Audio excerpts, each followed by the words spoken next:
is in constant conflict with himself. He cries for freedom but shrinks from responsibility. He claims to seek truth but clings to comforting lies. He begs for peace but cannot live without struggle. Do you think man truly desires happiness? No, he craves purpose, and purpose is forged in suffering. There is no greater fear than being left alone with your own thoughts. People will do anything to escape it. Drown in vice, chase fleeting pleasures, lose themselves in distractions, anything but face the darkness inside. But the abyss does not disappear. It waits. To live without hope is to be half alive. But hope is not a gift. It is something you seize in the depths of struggle. You want strength, then endure hardship. You want wisdom, then confront your own ignorance. You want freedom, then break the chains you built around yourself. Most people aren't running from failure. They're running from themselves. We say we want freedom, truth, peace, but what we actually want is comfort. Something warm, soft, predictable, not because it makes us happy, but because it keeps us numb. Let's make something painfully clear. Happiness is not the goal. It's a side effect, a flicker of light, not the fire itself. And anyone who chases it directly ends up emptier than when they started. We are wired for survival, not satisfaction. You were not built to be endlessly happy.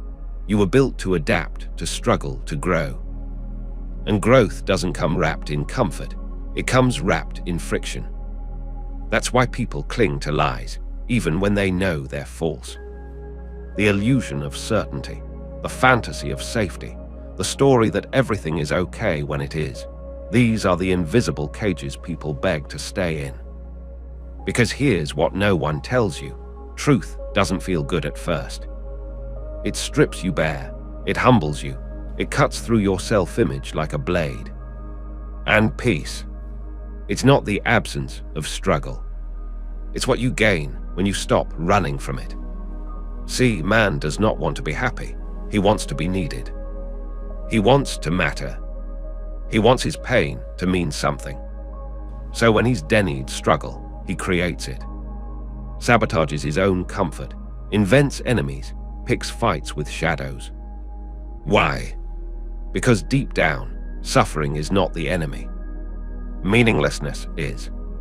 We are not tormented by pain. We are tormented by pain that seems pointless. So ask yourself, when you cry for peace, what are you really asking for? To be rescued from suffering, or to find something worth suffering for?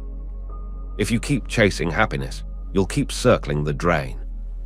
But if you chase purpose, you might just survive yourself. So the question isn't, why am I not happy? It's, what pain would I choose again and again, because it means something? Until you answer that, you'll keep running in circles, calling it progress. Let's move on. Say you do find that purpose, but you still feel stuck, still feel hollow, still feel owned. That's not a mental health issue. That's a system problem. Next, we talk about the prison you were never meant to see. The best way to keep a prisoner from escaping is to make sure he never knows he's in prison. Not all chains are made of iron. Some are made of comfort, of distraction, of obedience. They will not force you into submission. They will make you choose it. A man who knows he is enslaved will resist. But a man who believes he is free will never even try to escape. And so, they feed you illusions. Freedom without power, choice without consequence, life without meaning. They will give you just enough to keep you quiet. A voice, but no one to hear it. A vote, but no real choice. A dream, but no path to reach it. And that is the greatest trick of all. Not to conquer you, not to chain you, but to make you willingly submit and call it freedom. And call it freedom. That's the trick, isn't it? They don't need to chain you. They just need to make you love your cage. You think you're free because no one is holding a gun to your head. You think you're free because you can choose what to wear, what to eat, what to post. But freedom isn't the ability to pick from a list someone else gave you. Freedom is the power to define the list yourself. Most people don't realize they're imprisoned because their chains don't rattle. They look like comfort, they sound like opportunity. They smell like approval, likes, and upward mobility. But they keep you just distracted enough, just pacified enough, that you never ask the real question. Who benefits from my silence? You're told you can be anything, as long as it doesn't disrupt the system. You can speak your mind, as long as it fits in a tweet. You can vote for someone who was already chosen for you. That's not freedom, that's theater. A simulation of choice. A sandbox built by people who own the beach. This is not conspiracy. It's compliance by design. Because when people believe they are already free, they stop asking what it would take to actually be free. They stop resisting. They stop rebelling. They stop dreaming. They become manageable. Here's the uncomfortable truth. Most people are more afraid of freedom than they are of oppression. Because true freedom comes with uncertainty. It means taking full responsibility for your life, your values, your failures. It means you don't get to blame the system, your parents, the government, or your past. It means no excuses, no illusions, just you facing the weight of your own choices. And most people, they would rather feel safe than be free. They would rather be entertained than be awake. They would rather be told what to do than be burdened with having to decide. So they call their cage home. They call their programming belief. They call their fear morality. And the scariest part, they think they chose it. But here's the shift. You are not powerless. You've just been taught to fear your own agency. You've been fed just enough sugar to stay sedated. Just enough hope to keep you from revolt. And just enough shame to stop you from questioning it. The real prison is inside your habits. Inside your assumptions. Inside the stories you've never dared to rewrite. Because the most effective slavery is when you chain yourself. So the next time you feel stuck, ask, what do I believe that keeps me here? Whose voice am I obeying when I call it my own? Until you can answer that honestly, you're not choosing your life. You're complying with it.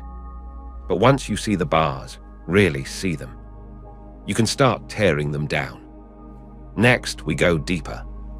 Because even when the prison falls away, the enemy is still inside. Let's talk about self-sabotage. Man is his own worst enemy. Nothing is easier than to denounce the evildoer. Nothing is more difficult than to understand him. He builds his own prisons, digs his own graves. He craves freedom, yet fears it. He desires happiness, yet sabotages himself at every turn. Man is sometimes extraordinarily, passionately in love with suffering. He does not seek peace, he seeks chaos, because without struggle, he is nothing. He seeks chaos because without struggle, he is nothing. Let that sink in. We are not simply victims of the world. We are architects of our own destruction. Not because we want to suffer, but because suffering gives us something we can't live without. A mirror. You want to understand why people sabotage themselves. It's not because they're weak. It's because self-destruction is familiar. And familiar pain is safer than unfamiliar peace. The man who fails over and over again isn't always unlucky. Sometimes he's just addicted to proving himself right. Right about being unlovable. Right about being broken. Right about the story he's told himself since he was too young to know better. I'm not enough. you think that voice goes away. No, it evolves. It disguises itself as logic. It hides in your ambition, in your perfectionism, in your avoidance. It convinces you to chase goals you don't care about, to impress people you don't even like, in a life you never chose. That's not a mistake. That's a strategy. Because deep down, you fear peace. Why? Because peace would leave you alone with yourself. And most people would rather be consumed by chaos than hear their own thoughts echo back. Let's be honest. Chaos gives you someone to fight, a problem to fix, a reason not to look inward. So we create noise, drama, distraction. We point fingers. We overthink, overwork, overconsume. Why? Because if we slow down, we'll hear the truth, that the prison isn't the world. It's the self we refuse to face. And nothing terrifies a man more than realizing he's not actually at war with the world. He's at war with his own reflection. We'd rather be the victim of external forces than take ownership of our inner sabotage. Because ownership demands action. It demands change. It demands we give up the seductive lie that someone else is to blame. So what does that leave us with? Choice. You either keep playing the game of chaos, keep reliving the same loops, keep mistaking suffering for identity, or you look inward and take responsibility for the war you're wagging with yourself. But don't confuse this with self-help platitudes.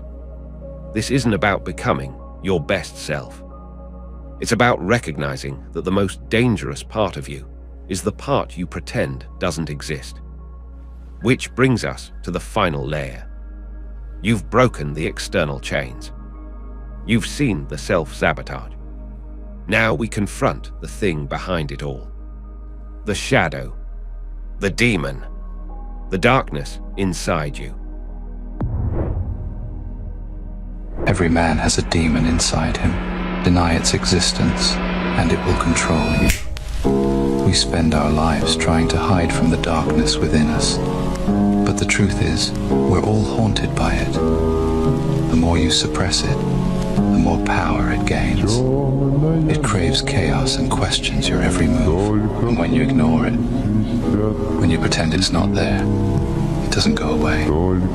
It waits, growing stronger until it bursts out, tearing everything apart. To deny the demon is to lose control.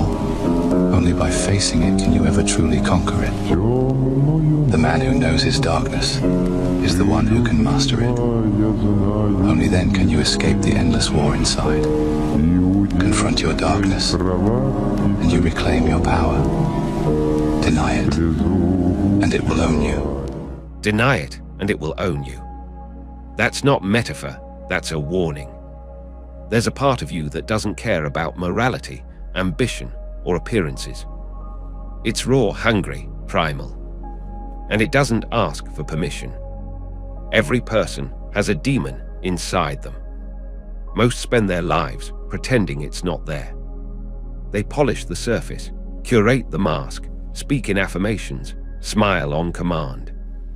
But beneath it all, there's rage, there's fear, there's chaos. And the more you deny it, the more power it gains. Because here's how the darkness works. What you suppress doesn't disappear. It festers, it multiplies, it waits. Until one day, you snap at the people you love. You implode under pressure. You sabotage what you've built. And you call it burnout, or bad luck, or just not feeling like yourself. But the truth is, you've never really known yourself. Not fully, not deeply, not in the way that matters. You've met the version of you that obeys, the version that pleases, that performs, that adapts. But you've never made peace with the one who resents, who doubts, who hungers. Until you do, you're a puppet. Not of society, not of others, but of the parts of yourself you're too afraid to face. The demon isn't evil. It's unacknowledged power. It's the force that drives obsession, defiance, creativity, survival. It's the voice that tells you the truth when everyone else is lying. It's the shadow that keeps you whole. Carl Jung called it the shadow self, the collection of everything you reject in yourself. But reject it long enough, and it starts to live your life for you. So what's the answer? Not to destroy it. You can't. It's you. The answer is to integrate it, to bring it out of hiding, to let it speak, not rule, to listen without letting it drive the car. Only the man who knows his darkness can lead himself through it. The rest are just pretending, and pretending has a cost. You leak power. You live small. You become afraid of your own potential. Because real power isn't about control over others. It's about mastery over yourself. And you cannot master what you will not face.